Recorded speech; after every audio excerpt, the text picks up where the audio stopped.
السلام علیکم پیارے ویورز، شرمیلی کوزی کا ہمارا تیسرا سبق انعامی شلغم شروع کرنے جا رہی ہوں۔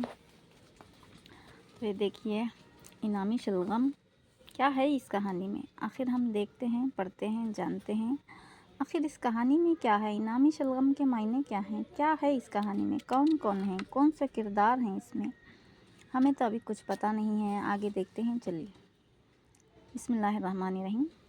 میں سبزی اگانے کے مقابلے میں سب سے بڑا شلغم اگانا چاہتا ہوں، کیا تم میری مدد کرو گے؟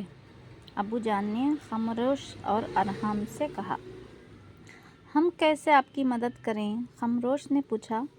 میں چاہتا ہوں کہ تم میرے لگائے ہوئے شلغم کو روز پانی دو، ابو جان نے پیار سے کہا۔ میں نے الگ سے یہ شلغم کے بیج کا پودا تیار کر لیا ہے، ابو نے پودے دکھاتے ہوئے کہا۔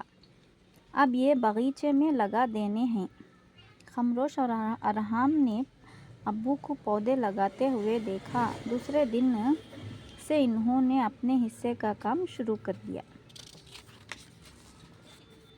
انہوں نے پہلے پانی بالٹی میں بھرا، اسی دوران کچھ پانی زمین پر بھی گر گیا۔ دھیان سے خمروش نے ارحام کو آگاہ کیا، مگر بہت دیر ہو چکی تھی اور ارحام کا پیر اس گیلی زمین پر پڑ چکا تھا۔ وہ پھسل کر شلغم کے پودوں پر جا گری۔ ارحام کو چوٹ نہیں لگی تھی، مگر اسے لگائے گئے پودوں کے خراب ہو جانے کا زیادہ غم تھا۔ خمروش بھاگ کر دوسرے تیار شدہ پودے اٹھا لیا۔ ہم اسے ایسے ہی بو دیں گے جیسے ابو جان نے لگائے تھے، خمروش پودے لگاتے ہوئے بولا۔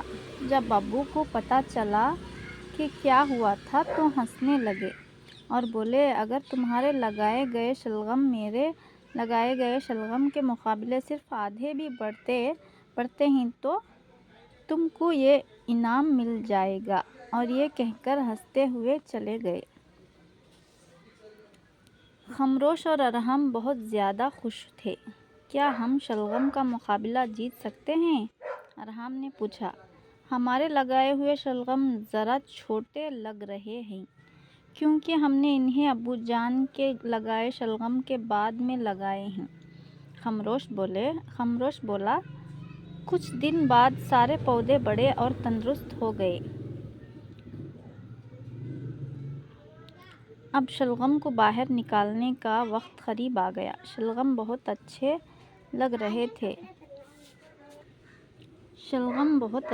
رہے تھے اور یہ دیکھ کر ابو جان بہت خوش تھے۔ اب خمروش اور ارحام کے اگائے گئے شلغم کی باری آئی۔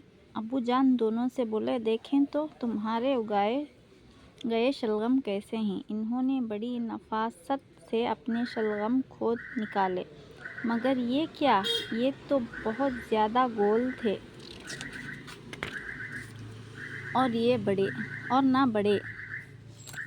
مگر ابو جان نے تو کہا تھا کہ اگر ہمارے شلغم ان کے شلغم جتنے آدھے بھی بڑھے تو ہمیں بھی انعام ملے گا۔ خمروش نے تسلی بخش لہجے میں کہا۔ ٹھیک ہے، تو پھر ہمیں الگ الگ اس مقابلے میں حصہ لینا چاہیے، ابو جی نے دونوں کو پیار سے کہا۔